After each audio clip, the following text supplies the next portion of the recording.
The other part of the center hub that we need to do is the bolt hole, which is in blue here. First thing we're going to do is create this surface here, which is a flat surface. Again, we want that degree 1 by 1. So if we go and do exactly the same sort of thing that we did before, where we use the plane function, so we've got it as degree 1, and we're just going to create a plane, slide it along the end of that curve using Control and Alt, and then we'll rotate it around the x-axis, tabbing up into the window at the top, the user prompt, and we've rotated that by 90 degrees. Let's put hardware shade on so we can see what's going on. So that's the back surface. We now need to move that surface 24.5 mil in the Y direction. So we just go into move.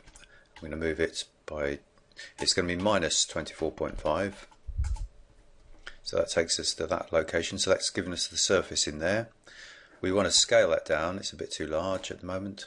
So we're just going to scale that. And then the other two curves here, the other two parts of the profile of the bolt hole, these are going to be straightforward revolves. So we'll pick that curve there, position the pivot somewhere along this axis, so that's the axis of rotation.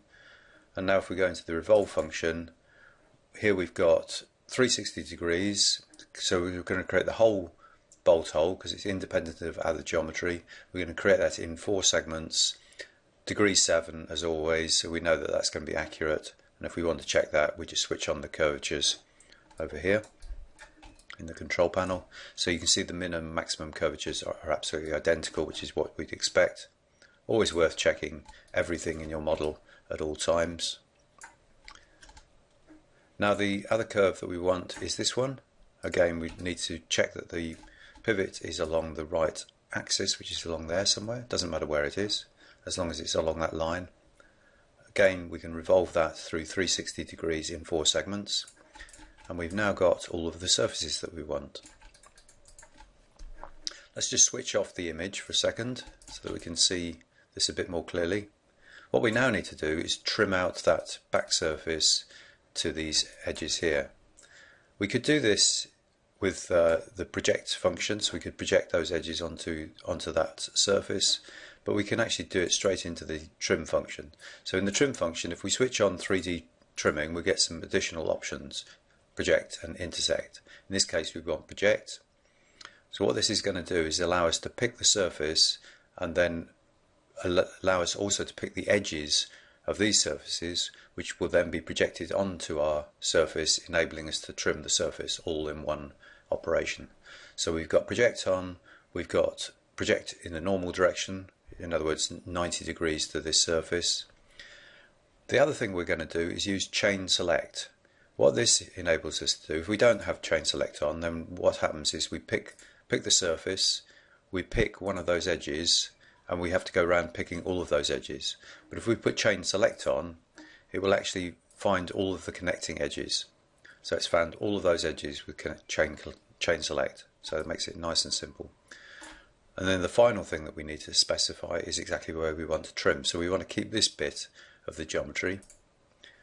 So there's our usual blue cross appearing, and if you look down here we've now got the keep, discard, divide menu. In this case we want to keep, so when we press the space bar it will keep that part of the surface. So we've trimmed it to that outer edge. Now we're going to re-pick that surface, so just say pick object, and we'll do that again.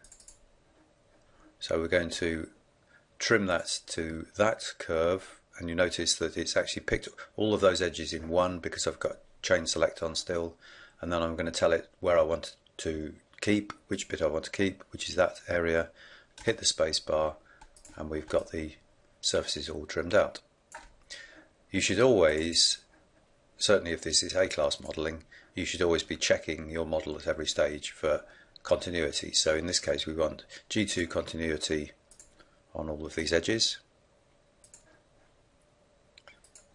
If we've done everything correctly, there should be no reason why this won't be correct, but it's always worth checking. And then we want G1 continuity on all our sharp edges, so around these areas here. If we did find there were any problems, then the chances are that you've done something wrong in the revolve, or the surface is not flat or something, and really you need to start again and redo it.